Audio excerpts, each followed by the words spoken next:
What's up guys, back again for YouTube. Feels like an eternity since I made a video, and that's because I've gone all the way down to one a week. I was trying to do 2 a week, but unfortunately it's just too much with college. I'm barely getting my stuff done now with 1 a week that I went down to. So you can imagine how little I was getting done with 2 a week. But anyway, let's get back to this whole thing. I will try and do 2 a week every once in a while if I can. If I have time, I'll do videos. But today's video is going to be comparing vinyl wrap to Plasti Dip for your trim. Now the reason why I'm doing this is because I kept trying to vinyl wrap my trim, and I did mess up a few times. And I'm actually pretty good at vinyl wrapping. This whole hood is vinyl wrap. But for some reason I can't do trim.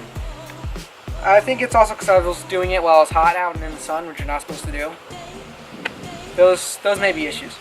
But now I'm going to try and Plasti Dip my trim, which I have done on previous cars, but I've never done a video on it. So this should make it fairly easy.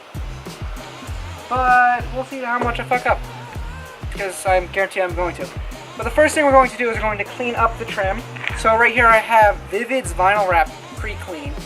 This actually made vinyl wrapping on the other side a lot easier, and I recommend this honestly for both. You buy like a $20 concentrate, and this is 1 capful. It fills this whole bottle. Technically it's actually too strong according to their instructions. It's their car wash stuff, and it works amazingly. It gets everything off. Those rims over there, it works better than rim cleaner on my brother's rims that have rusty brake dust stuck on them. Maybe I should do a video on this later on, but not this video. But definitely check this out. It's less harmful to your paint than rubbing alcohol as well, so I don't know what this magic stuff is, but it works really well. Now this whole area is clean and ready. Now I'm going to tell you guys why I haven't actually tried to Plasti Dip it until now. I finally gave in. And that's because when Plasti Dipping, it gets in the cracks and it gets stuck there when you go to peel it off later on, especially if you don't do enough coats. So that's why I'm always kind of hesitant to do it on my car, because I've had problems in the past with it. So I'm always a little antsy about it. But we'll see how it turns out. It'll probably turn out a lot better, because it's almost perfect conditions right now. It's a 70-degree day. It's a little humid, but it's not too humid, and it's a little windy. Windy is good and bad. It means it'll dry faster, but there's also more of a chance of debris getting stuck in it. And let me grab you guys so I can point something out. But here's one of the issues and why Plasti Dip may be better, and that's because I have a little bit of black trim left on the top of here that would not come off. It's the trim I removed from all along here. I'll zoom out so you can see the whole thing. And you can see where it ended here. So I removed the black trim from here because it's peeling off, but this is the only stuck on part still. So that will probably be hidden better with Plasti Dip than vinyl would. And I'll go over to the other side with the vinyl.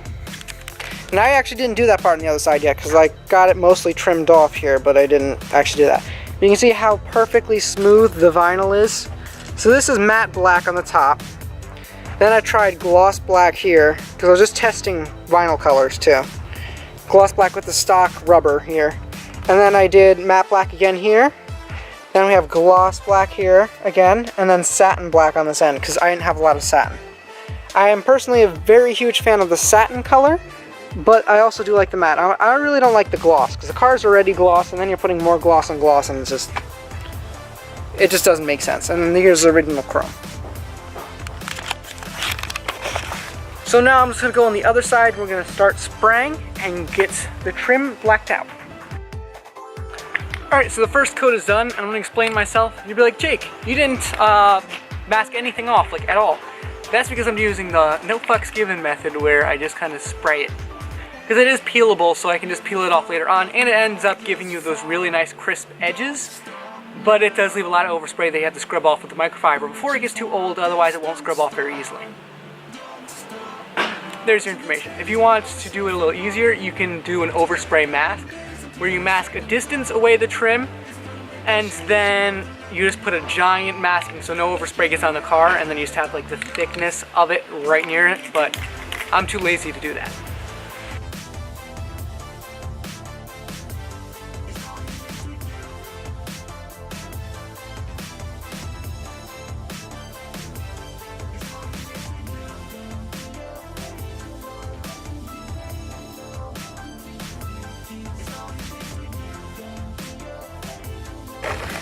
it looks like now the car is definitely ready to have it peeled off. I can show you guys basically everything.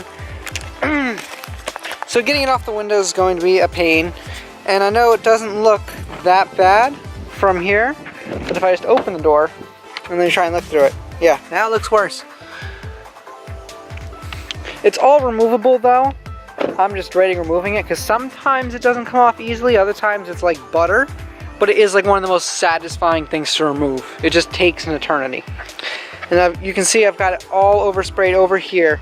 It's like you can see my hand just dragged through. It's right here is about where it ends being sticky. And along up here, and the overspray is covering like the whole roof. So now it's time to just kind of remove all of that. I'll show you guys. It should be pretty easy because what I did is I kept most of my car dirty. So then the dust from the dirt would actually kind of like latch on. Now it's time to just use that dirt to its advantage and try and get everything off.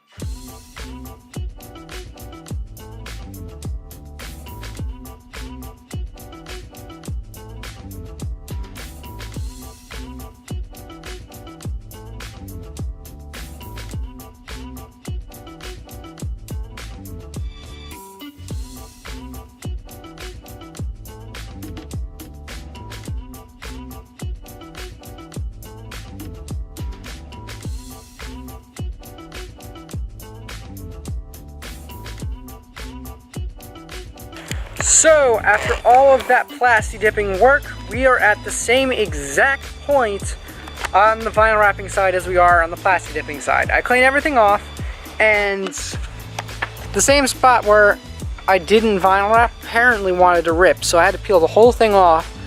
So I'm literally mirrored on either side now, because for some reason that's a problem spot.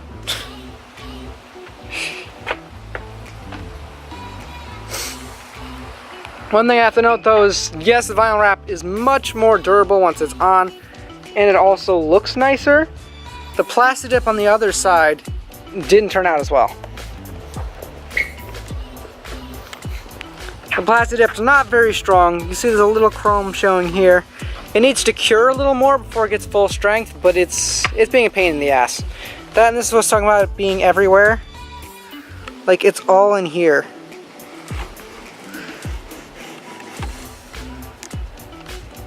That also, when you do Plasti Dip, you want long fingernails so you can get shit out. But it's messy.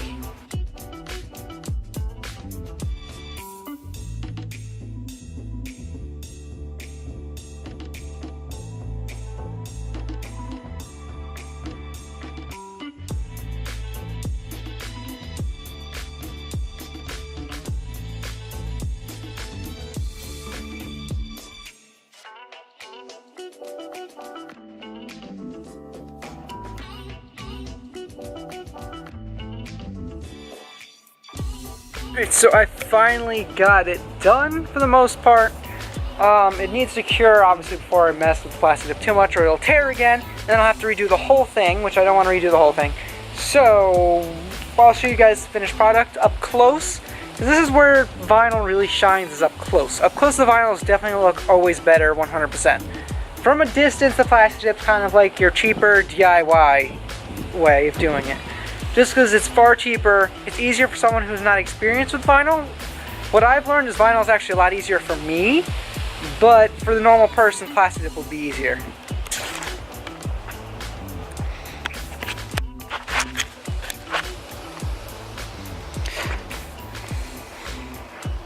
So I'm trying to get up close so you can see the Plasti Dip is this is actually fairly smooth because I did better this time. When you go back here, it's a little rougher. And that's just because Plasti Dip doesn't like to go on super easily, super smoothly. And over here, it's a mess. It did not like the leftover rubber, nor did it like just up here. Up here we have a little mess up, if it'll focus. Come on, focus. Alright, it won't focus on it, but we have a little like nick in there, which is nothing underneath it, it just formed retardedly. And over here we're all good. Now going to the side with the vinyl wrap. We'll look back at it. Just besides this spot where you can see some chrome poking out, it's actually not bad. That's just me cutting badly. I could actually redo that and do that better. But you can see the vinyl wrap up nice and close. It's perfect. The gloss is perfect. And the satin is perfect. And it looks so much better. I'm just gonna sit down here to explain the rest. I'm gonna duck down also to stay in frame because I'm just tired and I don't want to move the camera again. But basically, if you want to go the cheap route, that's a $5 can of Plasti Dip, and it'll probably do every piece of chrome on your entire car. Not only window trims, emblems, everything. If you want to do it the right way, in a way that'll last longer, look better for longer, and honestly will look good in the first place and look perfect up close, then go with the vinyl wrap. And I'm going to try and do this as fast as I can now because I see the battery light flickering on here. That's not a good time. But yeah, so the Plasti Dip, pretty easy to work with if you're DIY. If you can spray paint and then rub it off, congratulations, you can use the Plasti Dip to do your trim. You just have to be careful not to rub it off the trim like I did on the one spot. But I use the other method just to try and get it to work. And with vinyl wrapping, it needs a little more skill, but the end result is a lot better. And it's definitely worth investing your time in. Just note you're going to be spending a lot more. A cheap kit of vinyl from AutoZone that doesn't have bubble release, just a basic vinyl, was about $15, I think. Which, it actually turned out really good. It's just, it's not even the highest quality vinyl, and it's a lot more expensive. And that would probably only do one side of window trim, while the Plasti Dip will probably do the whole car for $5. But then yet again, it's the quality of it. But that's pretty much all I really have to say. Comparing the two, it's more of a preference of if you're really anal about details or not, and your experience level of how you do. Either way, from a distance, they're gonna look exactly the same. It's only when you go up close you'll notice the differences. But I want to thank you guys so much for watching the video. I really want to say more, but the camera's about to die, so peace out and be legendary. Oh, don't forget to subscribe too. Almost forgot that part.